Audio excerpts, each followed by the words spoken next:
Assalamualaikum warahmatullahi wabarakatuh. Dengan dibuatnya video ini untuk memenuhi tugas evaluasi akhir semester mata kuliah statistika dengan dosen pengampu Amelia Tresnawati dengan judul penggunaan aplikasi SPSS dalam uji tes sampel perpasangan yang disusun oleh kelompok 4 menggunakan referensi modul Agus Tribasuki tahun 2015. Kami kelompok 4 beranggotakan yang pertama Sarah Edelia, yang kedua Nita Nuradila, ketiga Ning Sinta, keempat Windy Nur Sapitri, kelima Desta Anggara, keenam Jujun Ramdhani, ketujuh Ripaldi Anata dengan kelas T9 manajemen. Lalu di sini ada pendahuluan. Yang pertama ada pengenalan SPSS, yang kedua kegunaan SPSS, yang ketiga contoh kasus dan latihan, yang keempat penyelesaian kasus dan latihan. Oke, baik, dilanjut saja dengan pengenalan SPSS. Kepanjangan SPSS adalah Statistical Figure for the Social Sciences.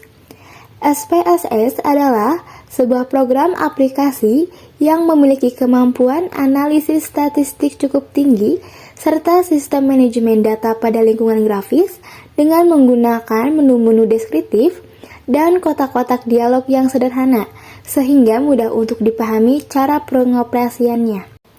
Adapun kegunaan SPSS yaitu melayani berbagai jenis pengguna user seperti untuk proses produksi di pabrik, riset ilmu sains, dan lain-lain.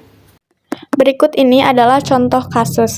Akan diteliti mengenai perbedaan penjualan sepeda motor merek A di sebuah kabupaten sebelum dan sesudah kenaikan harga BBM. Data diambil dari 10 dealer. Data yang diperoleh adalah sebagai berikut. Nomor 1, sebelum 67, nomor 2, 75, nomor 3, 81, nomor 4, 60, nomor 5, 80, nomor 6, 75, nomor 7, 71, nomor 8, 68, nomor 9, 80, dan nomor 10, 78. Sesudah nomor 1, 68, nomor 2, 76, nomor 3, 80, nomor 4, 63, nomor 5, 82, nomor 6, 74, nomor 7, 70, nomor 8, 71, nomor 9, 82, dan nomor 10, 79. Untuk penyelesaian kasusnya, kita pertama-tama buka aplikasi SPSS terlebih dahulu, kemudian kita ketik untuk penyediaan kolom sebelum kenaikan harga BBM dan sesudah kenaikan harga BBM. Kemudian kita ketik sesuai dengan nominal yang ada di contoh kasus tersebut dari nomor 1 sampai nomor 10. Selanjutnya, klik bagian analisis di atas, kemudian comparements, kemudian parade sample test, dan masukkan jual 1 dan jual 2 pada kolom parade variable, seperti pada video di bawah ini. Kemudian klik OK, maka akan keluar hasil dari perhitungan data dari contoh kasus tersebut. Bagian pertama, parade sampel statistik menunjukkan bahwa rata-rata penjualan pada sebelum dan sesudah kenaikan BBM. Sebelum kenaikan BBM, rata-rata penjualan dari 10 dealer adalah sebanyak 67,3, sementara setelah kenaikan BBM, jumlah penjualan rata-rata adalah sebesar 74,5 unit. Dan bagian 2, parade sample correlation, hasil uji menunjukkan bahwa korelasi antara dua variabel adalah sebesar 0,464 dengan sig sebesar 0,177. Hal ini menunjukkan bahwa korelasi antara dua rata-rata penjualan sebelum dan sesudah kenaikan adalah kuat dan signifikan. Kemudian hasil uji hipotesis, nilai T hitung adalah sebesar minus 1,119 dengan sig 0,292. Karena sig lebih besar dari 0,05, maka dapat disimpulkan bahwa HO diterima. Artinya rata-rata penjualan sebelum dan sesudah kenaikan BBM adalah sama, tidak berbeda. Dengan demikian, dapat dinyatakan bahwa kenaikan harga BBM tidak mempengaruhi jumlah penjualan sepeda motor merek A di kabupaten tersebut. Baik, latihannya apakah ada perbedaan kemampuan siswa sebelum dan sesudah diberitakan tambahan pelajaran? Di sini ada tabel responden sama nilai ujian sebelum tambahan les dan sesudah atau setelah tambahan les. Responden pertama sebelum tambahan les 80 nilainya, setelah tambahan les 85. Responden kedua 87, setelahnya 80. Responden ketiga 67, setelah les 75. Responden 4 89, setelah les 85. Responden 5 76, setelah les 80. Responden 6 78, sesudah les 80. Responden 7 86, sesudah les 90. Responden 8 76, sesudah les 75. Lalu responden 9 78, sesudah les 80. Lalu responden 10 77, sesudah les jadi 75.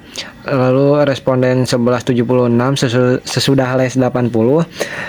Responden 12 sebelum les 75, sesudah les 80. Responden 13 sebelum les 67, sesudah les 70.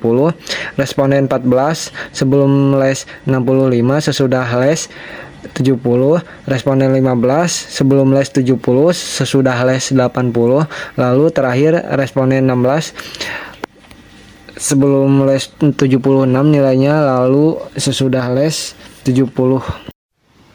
Baik, nah di sini kita akan mencoba langkah uji TITES berpasangan pada aplikasi SPSS.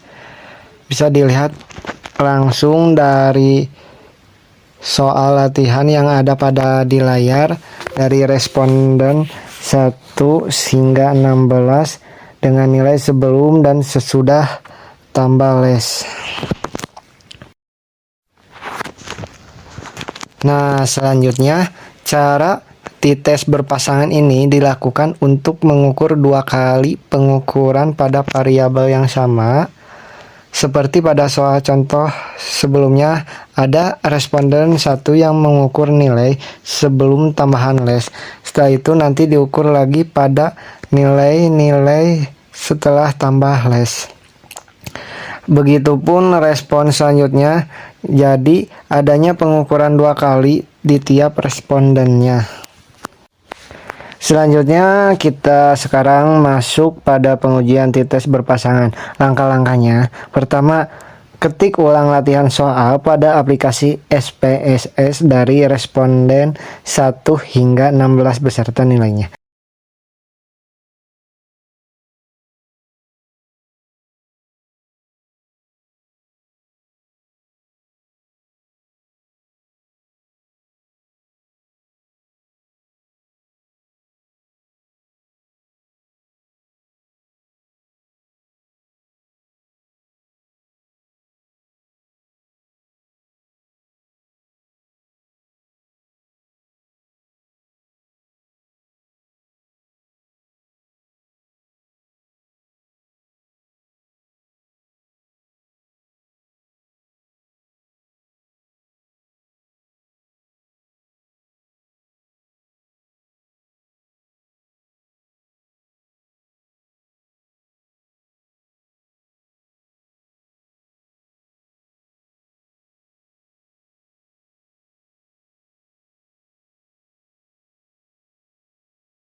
Kedua, klik analis pada bar, lalu pilih compile means,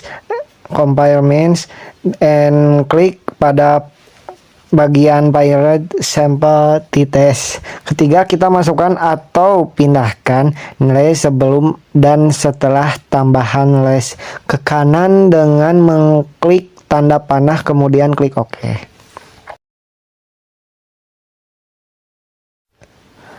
Nah, di sini kita dapat melihat hasilnya yang ada pada tabel Pilot Sample Test di kolom signifikansi atau to Pilot pojok kiri bawah dengan hasil nilai 0,292. Artinya dari kedua pengukuran nilai ini terdapat perbedaan nilai sebelum dan setelah tambah les. Baik, sebagai penutup, saya ingin mengutip pernyataan dari Walt Disney di film-film produksinya. Ia mengatakan, semua impian pasti bisa Anda wujudkan jika Anda memiliki keberanian untuk mengejar mereka. Artinya, jika Anda punya impian, maka genggam impian tersebut, yakini dan kejar. Percayalah bahwa impian Anda pasti bisa Anda wujudkan. Mungkin tidak sekarang, besok atau lusa, tapi pasti akan tercapai karena kegagalan sesungguhnya adalah ketika kita berhenti berusaha. Baik, untuk penutup, terima kasih atas perhatiannya. Mohon maaf bila banyak kesalahan, karena kami masih dalam tahap belajar. Akhirul kalam, wassalamualaikum warahmatullahi wabarakatuh.